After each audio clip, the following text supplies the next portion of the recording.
We try to organize Imagineering Cafe around about 4 times a year, and we do that because we think it's important that our colleagues are aware of what we are doing on research in Imagineering. We try to always give an interesting lecture about Imagineering and also have an interactive part, so there's time to discuss with each other what Imagineering can do for these people who participate. In fact, the application can be phased activation.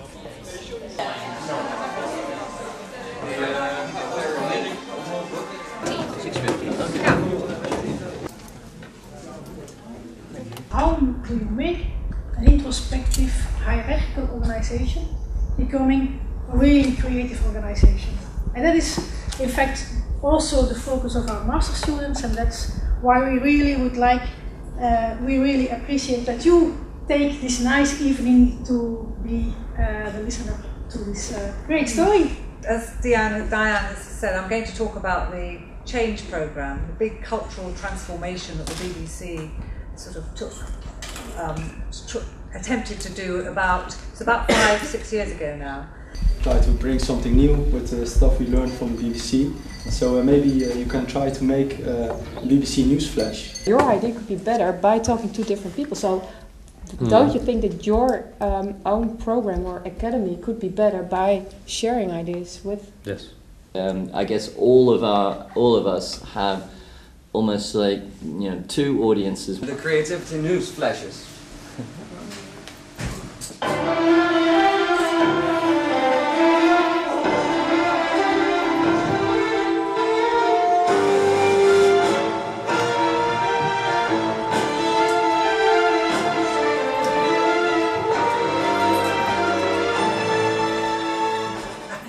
Ready, take action. Hi, welcome. Well, we just heard the very interesting story of the BBC. Something that inspired us. What did you like about the BBC? Well, what we liked about the BBC was the fact that diversity enriches creativity.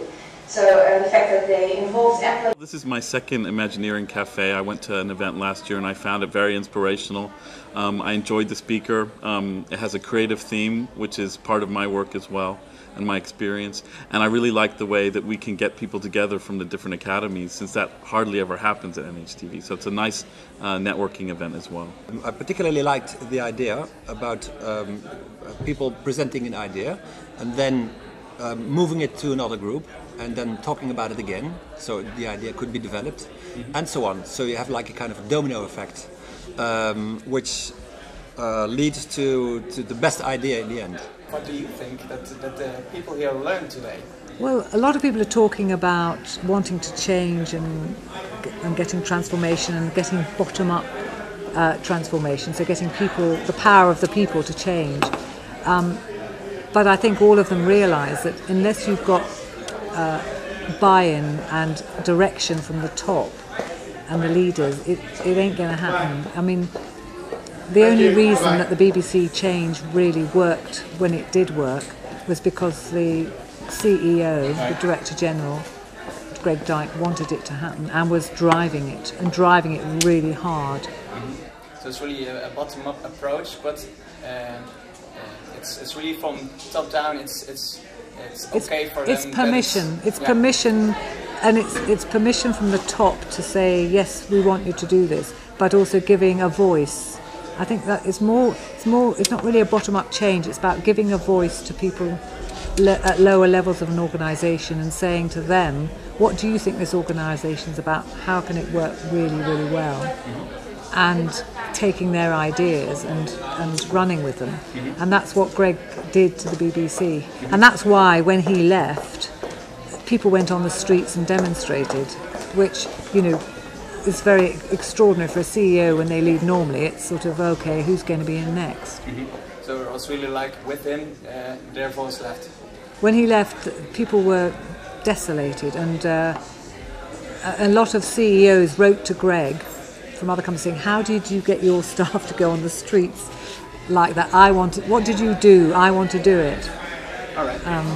If there was one liner you want to give to people while looking to this video at the end. What is the most common lesson that you want to give them? You have to role model the change. You have to be, I mean, there's a saying that be the change you want to see. You have to live it yourself, and individuals have to do it, but also the leaders have to do it. Okay, that was it. Okay. All right. Thank you very much. Thank you. I would like to thank all of you who were here for this inspiring lecture by Carly. But I really also want to thank these students, because I really gave them a really hard task, and I really was sharp on them, but I think the evening could not have been better.